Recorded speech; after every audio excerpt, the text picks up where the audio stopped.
श्रीमद कुंज व्याणे नमः। श्री स्वामी हरिदास विजयतेतराम। प्राय गोवर्धन धारण की कथा तो सभी को ज्ञात ही है।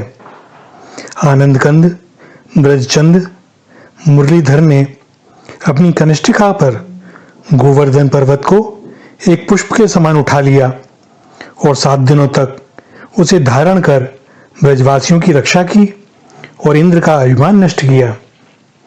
तो वो गए कैसे गोवर्धन, उसका वर्णन देखें। ब्राह्म मुहूर्त में ही सजे धजे हष्टपुष्ट बैलों के गले की घंटियां और छकड़ों के श्री गिरि गोवर्धन की ओर जाने के स्वरनाद से अंधकार मानो दूर भागकर कहीं और छिपने का प्रयास कर रहा है। एक एक छकड़े पर उत्तम भोग सामग्री नंदराय जी और वरिष्ठ गोपजन अन्य गोपों को बार बार निर्देश दे रहे हैं और छोटे गोप बालक कुछ जागे कुछ उनींदे से कुछ प्रजांगनाओं की गोद में लेटे हुए जगत विजेता से। आज इस मार्ग पर इतना कोलाहल कैसा? एक के कारण। एक कौन? वही आनंद सिंधु जो सारा कौतुक रचकर मैया यशोदा की गोद में अब नेत्र बंद किए पड़ा है, मानो जो हो रहा हो उससे उसका कोई सरोकार नहीं। और उसकी मैया, वह अपने लाल की घुंघराली अलकावलियों को अपने कोमल हाथों से संवारती हुई ऐसी मुग्ध हुई जाती है कि मानो त्रैलोक की निधि मिल गई हो। अब किसे देखना, कैसी चाह, कैसी आवश्यकता। आहा, इस अनुपम सौंदर्य निधि का मुख देखो तो पाषाण हृदय भी स्वयं फट जाता है। जन्म जन्मांतरों का सुप्त प्रेम स्रोत हिलोरे लेने लगता है। आनंद सिंधु में डूबरे उतनाने लगते हैं। इसके किस अंग की शोभा का वर्णन किया जाए, किसका वर्णन किया जाए? उस हृदयहारी मनमोहन के लिए कोई उपमा नहीं, कोई शब्द नहीं। वही बात, ये राम जी कैसे, राम जी जैसे। श्री गिरिराज तलहटी में सब छकड़े पंक्तिबद्ध जा खड़े हुए। मुदित नंदराय जी चले अपने लाला को जगाने कि लाला बता, अब आगे क्या करना है। श्री नंदराय जी मैया यशोदा और ब्रजवासी जन स्वयं को सौंप चुके हैं उस सांवरे सलोने के हाथों में। जो स्वयं को सौंप देता है वह फिर बिना आज्ञा लिए कुछ नहीं करता, और सत्य तो यह है कि वह फिर कुछ नहीं करता। करता हुआ दिखता अवश्य है, किंतु करता सब करतार ही है। पुतली नाचती हुई दिख रही है, किंतु उसकी डोर सूत्रधार के हाथों में ही। दिखाओ खेल, जो चाहो। नंदराय जी उठा रहे हैं लाला को, और लाला उठने को प्रस्तुत नहीं, अंगड़ाई सी लेता है और छिप जाता है मैया के अंचल में। मैया तो वैसे भी ऐसे बालक को पाकर बाबरी हो गई है। मैया ने झुककर लाला के कान के पास धीमे स्वर में कहा, लाला, राधा। दिग्दिगंत में समस्त मंदाकिनियों में मानो गूंज उठा सुमधुर स्वर। मैया देख रही है कि लाला के दोनों कर स्वतः ही जुड़ गए, उठ के बैठ गए। कहा मैया? मैया उसकरा उठी। सामने रथ से उतर रही हैं श्री किशोरी जी। कछु माखन को बल बढ़्यो, कछु गोपन करी सहाय। श्री राधे की कृपा सो गिरवर लियो उठाए। इस गिरवर को उठाने के पीछे भी एक रहस्य है, और एक जो लीला उस समय चली। लाला ने जब कनिष्ठिका पर श्री गिरि गोवर्धन को उठा लिया तो गोपालों ने विचार किया कि छोटो सो कन्हैया थक जाएगो, सो सभी ने अपनी अपनी लाठी पर्वत के नीचे लगा दी ताकि कन्हैया को विशेष श्रम ना हो। फिर कन्हैया से बोले, लाला, अब तू नेक विश्राम कर ले, अपनी उंगली हटा ले, हमने लठियां लगा दी है, अब हम संभाल लेंगे।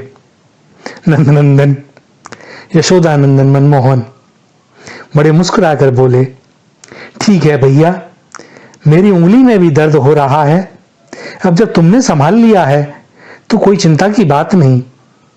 किंतु यह क्या, श्री मुरलीधर के उंगली तनिक नीचे करते ही पर्वत का भार असहनीय हो उठा और भय के कारण गोपजन पुकार उठे, अरे लाला कन्हैया, जल्दी उंगली लगा, नहीं तो यह पर्वत हम सब के ऊपर गिर जाएगा और हम सबको लेके पृथ्वी में धंस जाएगा। इस संतुलन के लिए तेरी उंगली की बहुत आवश्यकता है, वैसे तो हमने संभाल ही रखा है। यही लीला है। यह संसार गोवर्धन पर्वत के समान है, जिसे मेरे ठाकुर जी अपनी कनिष्ठिका उंगली पर धारण करते हैं। उन्होंने कृपा पूर्वक हमसे लाठी लगवा रखी है, फलस्वरूप हम समझते हैं कि इसे हमने ही उठा रखा है। मानो कोई कुत्ता जब बैलगाड़ी के नीचे चलता है तो उसे लगता है कि उस बैलगाड़ी को वही चला रहा है। हमें सदैव स्मरण रखना है कि यह हमारा परम सौभाग्य है कि हम 7 दिन अर्थात पूरे मानव जन्म अपने प्राण प्रिय प्रभु को निहारते हुए उनकी परम करुणा का पात्र बनकर कर्म रूपी लाठी लगाकर सुरक्षित रह सकते हैं। परंतु वास्तव में तो इसका सारा भार उन्होंने ही उठा रखा है। गौ का अर्थ है ज्ञान और भक्ति। ज्ञान और भक्ति को बढ़ाने वाली लीला ही गोवर्धन लीला है। इंद्रियां जब ज्ञान और भक्ति की ओर बढ़ने लगती हैं तो वासना बाधक बनकर खड़ी हो जाती है। इंद्रियों की वासना वर्षा के समय सद्ग्रंथ और संतों का संग वासना से लड़ने की शक्ति प्रदान करता है। जीव लकड़ी का आधार लेता है, किंतु प्रभु का आधार लेने से ही मार्ग निष्कंटक होगा। यह संसार रूपी गोवर्धन प्रभु के सहारे ही है। केंद्र में श्री हरि का आधार होने के कारण आनंद ही आनंद है। दुख में, विपत्ति में एकमात्र प्रभु का ही आश्रय लेना चाहिए। जैसे सभी ग्वाल गोप अन्य देवों का सहारा त्याग कर प्रभु श्री कृष्ण की शरण में हो गए तो उनका सारा भार अकारण करुणा वरुणालय गिरधारी ने उठा लिया। कोई तन दुखी, कोई मन दुखी, चिंता चित्त उदास, थोड़े थोड़े सब दुखी, सुखी श्याम के दास। एक और किशोरी जी अपनी सखियों के साथ बैठी हुई हैं और ललिता जी श्री किशोरी जी से कह रही हैं कि हे स्वामिनी, ये गोवर्धन और नंदलाल ये दोनों एक ही हैं। इन्होंने कैसा कौतुक रच रखा है। और जब भोग लगा तो देख रही हैं, वही पवा रहे हैं मनोहार कर करके और वही पा रहे हैं। श्री राधा कुंड में और मानसी गंगा में वहां जाने पर हम स्नान कर सकें तो अति उत्तम, अन्यथा पवित्र भाव से आचमन लेकर अपनी देह पर छींटे डालने। राधा कुंड और श्याम कुंड दो होने पर भी युगल कुंड ही हैं। सो राधा कुंड का ही स्नान दोनों कुंडों का स्नान है। एक बात अवश्य स्मरण रखें कि इन दोनों ही कुंडों पर कुछ सफाई के अभाव में सीढ़ियों पर काई जमी रहती है और प्रतिपल फिसलने का भय रहता है। साथ ही यह कुंड अत्यधिक गहरे हैं और इनमें शिलाएं भी हैं। सो स्नान के समय विशेष सावधानी बरतें। कुंड की सीढ़ी पर बैठकर ही किसी पात्र से जल लेकर अपने ऊपर डालकर स्नान करें तो उचित रहेगा। श्री गिरिराज जी की परिक्रमा का विशेष महत्व है। दास का ऐसा विश्वास है कि यदि कोई श्री गिरिराज तलहटी में निवास कर 108 दिवस तक नित्य परिक्रमा करे तो वे भक्त को दृष्टि प्रदान कर देते हैं और वह इन्हीं चर्म चक्षुओं से उनका नयनाभिराम दर्शन प्राप्त कर लेता है।